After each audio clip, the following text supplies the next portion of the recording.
बल्दिया उज़्मा कराची अपने रेवेन्यू को बढ़ाने के लिए कभी तवज्जो देती दिखाई नहीं दी। कभी से मुराद है कि नए आने वाले एडमिनिस्ट्रेटर इफ्तिखार अली शालवानी मास्क लगा के। एडमिनिस्ट्रेटर इफ्तिखार अली शालवानी को यकीनन या तो गुमराह किया जा रहा है या इस तरफ लाया ही नहीं जा रहा, और यही वजह है कि उनको एक खास मौजू की तरफ रखा गया है और रेवेन्यू की तरफ उनको आने से रोका जा रहा है, क्योंकि अफसरान अरबों रुपए की जायदादें बना चुके हैं। गुज़िश्ता 4 सालों में मुंतखब नुमाइंदों के दौर में अफसरान अरबपति हो गए। कराची से बल्दिया उज़्मा कराची के खजाने को लूट कर गैर मुल्की मईशत को मुस्तहकम किया गया, और ये बोलते हैं बी पाकिस्तानी बाई पाकिस्तानी, बल्कि बोलते हैं बाय बाय पाकिस्तान। और यही वजह है कि एडमिनिस्ट्रेटर इफ्तिखार अली शालवानी अभी करप्ट अफसरान का एहतसाब नहीं कर सके और रेवेन्यू जा रहा है। इसी की एक कड़ी और हम बताते हैं। हम गुज़िश्ता 2 दिन से आपको चिड़ियाघर की कहानी सुना रहे थे, जहाँ से 1 करोड़ तक की रिकवरी गायब हो चुकी है। चरिंद परिंद मारे गए या मार दिए गए,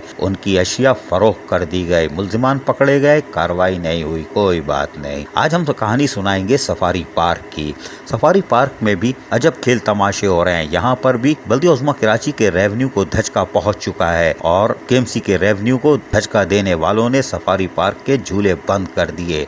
ये गैर कानूनी अमल है। उसकी वजह यह है कि खूबसूरत प्ले लैंड जिसमें मासूम बच्चे आके झूला झूलते थे, 11 अगस्त को कोरोना के बाद खुलने वाले सफारी पार्क में झूलों को बंद कर दिया गया।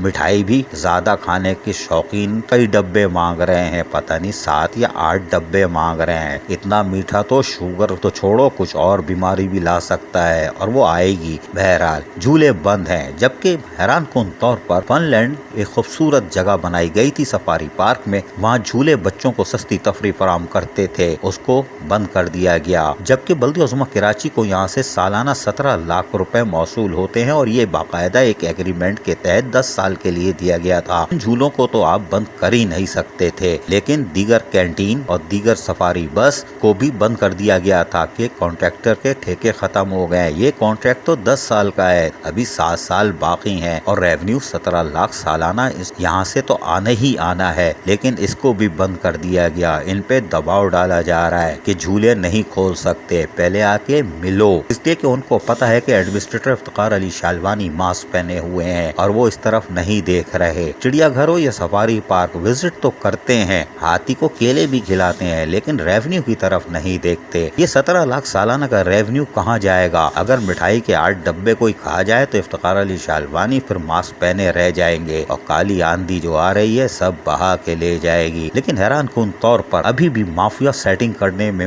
मशगूल है और हम आपको आज बता दें, करोड़ों रुपए हड़प करने की सेटिंग जारी है। 3 मीटिंगें हो चुकी हैं, ये हम आपको अंदर की खबर दे रहे हैं। अगर ये काम उतर गया तो मास्क लगा के तो आप सोच लें कि हमने आपको पहले बता दिया था, करोड़ों का माल दाएं बाएं होने की तैयारी की जा रही है। लेकिन सफारी पार्क के झूले इफ्तिखार अली शालवानी खुलवा सकेंगे हमें नहीं मालूम, क्योंकि रात को फोन आ जाएगा, फिर वो पीछे हट जाएंगे। सफारी पार्क के झूले बंद करना नन्हे मुन्ने बच्चों के साथ जुल्म है, लेकिन माल के आगे बच्चे और उनकी सस्ती तफरी कौन देखता है? जिस इदारे से लोग तनख्वाह ले रहे हैं उसको भी निचोड़ रहे हैं। माजी के 4 साल में जिसने निचोड़ा, आज के शफाफ तरीन और ईमानदाराना निजाम के अंदर कोई निचोड़ा मास्क लगा के, तो ये तो काबिल तारीफ है। अजीज आरिफ, KBS बल्दियाती न्यूज़ कराची।